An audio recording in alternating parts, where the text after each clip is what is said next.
Assalamualaikum warahmatullahi wabarakatuh. Perkenalkan, nama saya Istiqomah, NPM 2301011040, Program Studi Pendidikan Agama Islam Institut Agama Islam Negeri Metro. Di sini saya akan mempresentasikan mengenai tugas 10 TIK, Teknologi Informasi dan Komunikasi, yaitu membuat isai. Di sini saya sudah membuat isai mengenai kaitannya dengan pendidikan agama Islam. Adapun judul isai saya adalah perbedaan mengenai azan untuk sholat Jumat. Azan 2 kali untuk sholat Jumat. Azan sholat pertama kali disyariatkan oleh Islam adalah pada tahun pertama Hijriah di zaman Rasulullah SAW. Abu Bakar dan Umar bin Khattab mengumandangkan azan untuk salat Jumat hanya dilakukan sekali saja. Tetapi di zaman Khalifah Utsman bin Affan radhiyallahu anhu menambahkan azan 1 kali lagi sebelum khatib naik ke atas mimbar. Sehingga azan Jumat menjadi 2 kali. Ijtihad ini beliau lakukan karena melihat manusia sudah mulai banyak dan tempat tinggalnya berjauhan, sehingga dibutuhkan 1 azan lagi untuk memberitahu bahwa sholat Jumat hendak dilaksanakan. Dalam kitab Sahih Al-Bukhari dijelaskan dari Sa'ib, ia berkata, saya mendengar dari Sa'ib bin Yazid, beliau berkata, sesungguhnya azan di hari Jumat pada asalnya ketika masa Rasulullah SAW, Abu Bakar radhiyallahu anhu dan Umar radhiyallahu anhu dilakukan ketika imam duduk di atas mimbar. Namun ketika masa Khalifah Utsman bin Affan radhiyallahu anhu dan kaum muslimin sudah banyak, maka beliau memerintahkan agar diadakan azan yang ketiga. Azan tersebut dikumandangkan di atas Zaura, nama pasar, maka tetaplah hal tersebut sampai sekarang. Sahih Al-Bukhari. Yang dimaksud dengan azan yang ketiga adalah azan yang dilakukan sebelum khatib naik ke mimbar. Sementara azan pertama adalah azan setelah khatib naik ke mimbar dan azan kedua adalah iqamah. Dari sinilah Syekh Zainuddin Al-Malibari, pengarang kitab Fathul Mu'in, mengatakan bahwa sunnah mengumandangkan azan 2 kali. Pertama sebelum khatib naik ke mimbar dan yang kedua dilakukan setelah khatib naik di atas mimbar.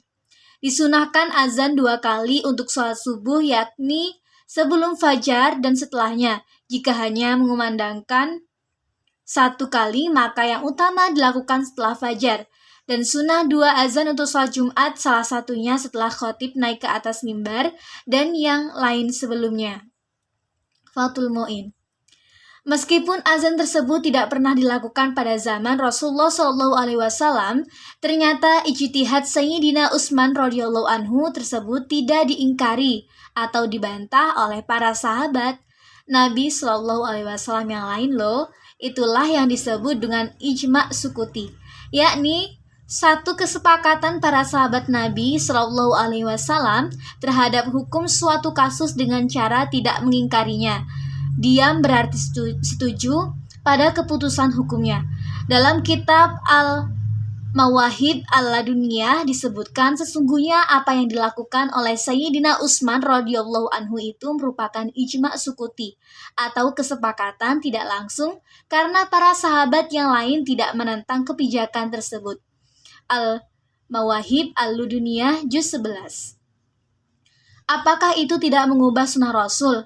Tentu, azan 2 kali tidak mengubah sunnah Rasul SAW karena kita mengikuti Utsman bin Affan radhiyallahu anhu. Itu juga berarti ikut Rasulullah SAW. Beliau telah bersabda, maka hendaklah kamu berpegang teguh kepada sunnahku dan sunnah al-khulafaur rasyidin sesudah aku. Musnad Ahmad bin Hanbal. Apalagi azan kedua yang dilakukan sejak zaman Utsman bin Affan radhiyallahu anhu itu sama sekali tidak ditentang oleh sahabat atau sebagian dari para sahabat di kala itu. Jadi menurut istilah usul fikih, azan Jumat 2 kali sudah menjadi ijma' sukuti, sehingga perbuatan itu memiliki landasan yang kuat dari salah satu sumber hukum Islam, yakni ijma' para sahabat. Perbedaan ini adalah perbedaan dalam masalah furu'iyah yang mungkin akan terus menjadi perbedaan hukum di kalangan umat. Tetapi yang terpenting bahwa azan Jumat 1 kali atau 2 kali demi melaksanakan syariat Islam untuk mendapatkan ridho Allah Subhanahu wa taala. Wallahu a'lam bishawab. Kemudian penjelasan yang selanjutnya adalah azan 1 kali untuk sholat Jumat.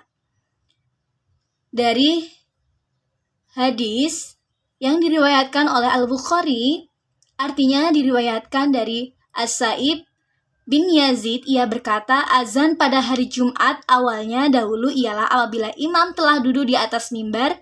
Pada masa Nabi Shallallahu Alaihi Wasallam, Abu Bakar dan Umar radhiyallahu anhu, kamu berikan Utsman radhiyallahu anhu menjadi khalifah, dan orang-orang bertambah banyak. Beliau menambah azan ketiga di Zaurak, suatu tempat di pasar Madinah. Kemudian yang selanjutnya yaitu diriwayatkan dari As-Sa'ib bin Yazid, anak saudara perempuan Namir. Ia berkata, Rasulullah Shallallahu Alaihi Wasallam dahulu tidak memiliki selain satu muazin di dalam sebuah sholat, baik pada hari Jumat maupun lainnya yang bertugas azan dan iqomah. Ia berkata, Bilal dahulu azan apabila Rasulullah Shallallahu Alaihi Wasallam duduk di atas mimbar pada hari Jumat, dan iqomah apabila beliau turun, dan dia juga melakukan seperti itu untuk Abu Bakar dan Umar radhiyallahu anhu sehingga zaman Utsman. Hadis riwayat Ahmad. Dari dua dalil di atas dijelaskan bahwa azan sholat Jumat pada zaman Nabi Shallallahu Alaihi Wasallam, Abu Bakar dan Umar radhiyallahu anhu hanyalah sekali. Lalu pada zaman Utsman, karena orang-orang bertambah banyak, maka beliau menambah satu lagi azan untuk memberitahu masuknya waktu sholat. Lalu azan yang sebenarnya adalah azan sebelum imam berkhutbah. Perlu ditekankan di sini bahwa iqomah dalam beberapa hadis, termasuk hadis pertama di atas, juga disebut azan, sehingga seakan-akan yang ditambahkan Utsman adalah azan ketiga. Padahal yang benar ialah hanya ada 2 azan dan 1 iqomah. Untuk menambahkan azan karena ketambahannya jumlah umat Islam pada masa itu, sehingga beliau khawatir ada yang tidak mendengarkan azan. Adapun untuk kita sekarang cukup 1 kali azan Jumat, karena kembali ke sunnah Rasulullah Shallallahu Alaihi Wasallam, dan karena azan sudah bisa dikumandangkan dengan pengeras suara sehingga semua orang bisa mendengarnya tanpa harus menambah azannya.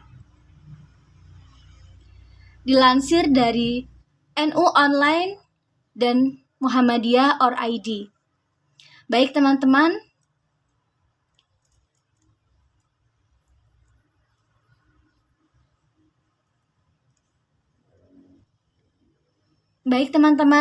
tadi merupakan pendapat-pendapat mengenai azan pada waktu untuk sholat Jumat. Jadi